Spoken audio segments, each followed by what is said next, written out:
Damn, what is that, bro? Dame la plata, plata. Cash, cash, cash. Get money, get money. It's bam, bam, bam. Hey, it's bam, bam. She wanna flick for the gram. What's going on, everybody?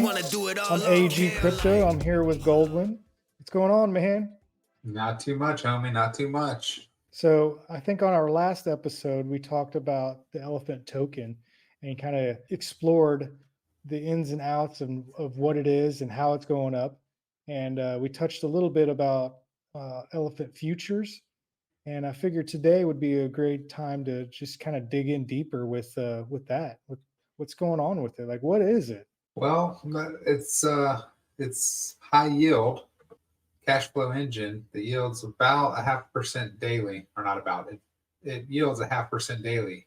What's your APR on your checking account? Probably right now, probably 4% a year, if that. 4% a year. So how does 0.5% daily sound to you? Sounds amazing. It sounds almost too good to be true. Yeah, almost. Okay, so what is this futures thing anyways? Well, the Elephant Money Futures is a high yield cash flow engine that yields 0.5% a day on your total deposits. Now, those deposits include a couple of things like your compounds, your fresh capital that you've injected into the system. Okay. So this is basically almost like a 401k. Is that what I've heard from other people saying? That's what I would call it, because you want to do regular interval payments and deposits. And when you deposit those are locked. So it locks up your deposits and it locks up your compounds when you compound it. And then you get your yield 0.5% on that total deposit. Okay, so I'm on their website right here. If I can get my mouse over here. So we've got futures. Come down here. Of course, it wants you to connect a wallet, which we're not doing right at the moment. I've got my futures account open right here. I've added some money to it. And you can only deposit a minimum of $200 each time. $200, 200 BUSD. BUSD, $200. It's the same thing, right? So it's stable coin supposed to be back to $1. At least we hope. We hope it stays back. Speaking of that, while we're talking about BUSD, I've heard rumors that that's not going to be around anymore. Yeah, it's rumored. They stopped minting. The person that was minting it, they stopped minting it, but BUSD lives online. So it's a token that's online. So as long as there's value online, the BUSD will be backed. I've heard rumors that Elephant Money is going to branch away from specifically BUSD and do USD accounting. And then that way it can literally just point to whatever token, which is dispersed or in any token. So let's say, for example, they move from BUSD and we just use BUSD. So then you'd have to do $200 value of BUSD to deposit in, and then you would get your money back into BUSD or back out in BUSD, or excuse me, BNB. So it'd be up to us to swap it out for a stable coin. Yep. But I mean, it could be anything. Like maybe you'll have an option. Maybe he'll point it to BNB or USDC, or I think what would be cool is if it would distribute Elephant personally. Well, I don't know about distributing Elephant, but I do like the idea of giving yourself an option. Maybe it could be, because there's going to be a lot of people that like the idea of, oh yeah, just give me Elephant. But then there's going to be a lot of people that are like, hey, I would rather have stable coin, or I'd rather have Bitcoin or Ethereum or whatever the case may be. So the option idea is kind of cool. I doubt that's going to happen, but wishful thinking. Yeah, it probably won't.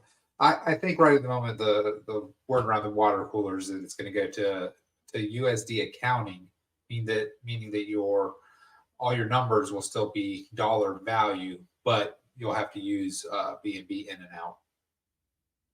Yeah, that's not too bad. It's not horrible. I've been used to that for a while now. So explain the compounding effect to this. How do I deposit? Does it compound anytime I deposit, or can I compound it without depositing it? No. All right. So what you have to do to use the system is you have to deposit at least $200 worth of value. Right now it's BUSD. So at least 200. So you could put 1,000 or 5,000, whatever. If you deposit at least $200, what it does is any value that you have built up in your available will then be added to that deposit and added into your total deposits. So a couple things happen. So your available, which I can't read yours, $122. Your available, the 122 and the 200 would then be added to whatever's in your total deposits. And also the 122 will be added to the claimed. Now, what the claim button is, it's kind of like it's just a counter. It's like a Rolodex. Anytime you compound or withdraw, that available gets added to the claimed. And the only thing that matters with that is if it reaches $2.5 million, because that's when your account no longer works. The max that you can claim out of any one account is $2.5 million. And then that'd be nice to. Yeah, I was gonna say that'd be nice to have $2.5 million. I can't wait to lock out my first futures account. I'm curious. Last one there is rewards. I didn't mean to talk about it. The last thing there is rewards. I just wanted to touch on that real quick because it gets very confusing. Is the rewards are actually your partner rewards. So your 0.5 daily that adds up is the available button. Oh, what happened? Get you out. Damn MetaMask. Let me I can't sign believe you're back still in using here. MetaMask. I'm not anymore, really. All right, so I don't think we need the numbers. The buttons are good. So as long as you must deposit $200 in value, and it does a few things. If it's the first time you deposited, then your total deposits are $200. If it's a second or third or fourth or fifth or 100th time you deposited, whatever's in your available gets added to your deposit and then gets added to your total deposits. And then that's what you now earn your 0.5% on, is your total deposits. So how much can you withdraw at one time then? It's one of two things. So your available adds up every single day, and it stops at either $50,000 or whatever your total deposits is, whichever one is less. So let's say, for instance, if your total deposits is $25,000 or 25,000 BUSD, it will stop at 25,000. If your total deposits are $100,000, it will stop at $50,000 because the most you can withdraw in one day is 50,000. So in value. So if it goes up to $50,000, it stops and it doesn't accrue anything until you claim it or roll it. Or roll it, correct? So it just puts it on pause. Yep. Okay. I guess that's good because what happens like if someone passes away or something? That thing doesn't just keep rolling. It just pauses it and it doesn't put a strain on the system, I guess. Yep. Or they forget about it, or Yeah. I always go to the worst thing ever. Someone dies. or I know. It's more likely that they dropped their iPhone in the river and didn't have their backup phrase or anything. I hope people don't do that. Got to have it saved in a safe spot. Got a fireproof safe or something. So going on that. So how does this thing stay sustainable? It has three things. Most people call this like an ROI DApp. I refer to it like 401k because that's what it does for me. Like it's my savings account. Weird. What was that? I think it was the mosquito guy. So most people call it like it's an ROI DApp. Well, the bad thing, if you were in all the previous ROI DApps, are compounding. You put $1,000 in, and then you just keep compounding every day, compound till you get to $1 million. The other thing is people that withdraw, they just withdraw. So the first thing that futures did is it requires fresh capital to compound. The second thing it does is when you withdraw, it actually subtracts from your total deposits.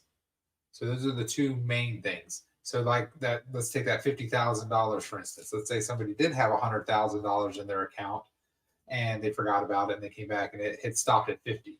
They withdraw that $50,000. Now their account is at $50,000, right? So it removes those liabilities that the system is responsible for. That's interesting. So I'm trying to think of how this compares to Drip Network, which you already know I'm not a fan of that. Basically, Drip is like, in my opinion, some people may have a different, but I think it's a Ponzi. Money in, money out. Where does this yield come from besides your $200? Because let's say I roll this thing to $1 million and I deposit $200 each time, and I mean I'm getting paid out a lot more than just the $200 I put in. So where's this money coming from?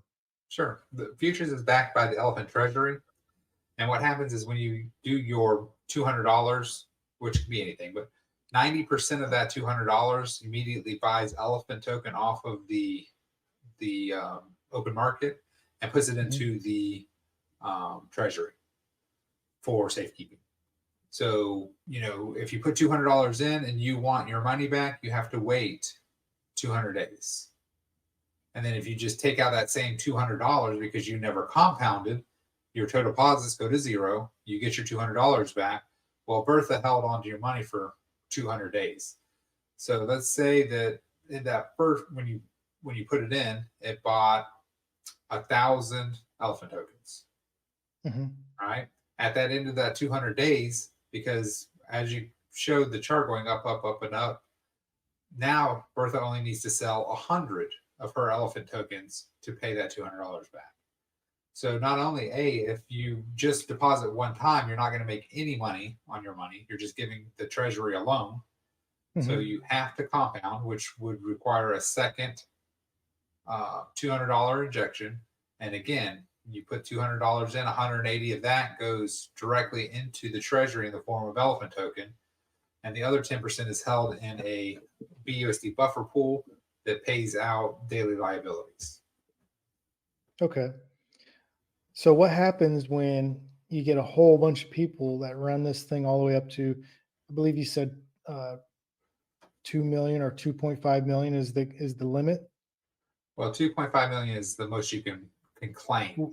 The limit is actually $1 million is the most you can have at one time. So let's say we got a whole bunch of people that get it up to $1 million and they start claiming, just serial claiming because they can't add any more money. Is there any type of like limiters or any type of bank runs that I should be worried about? What's going to happen?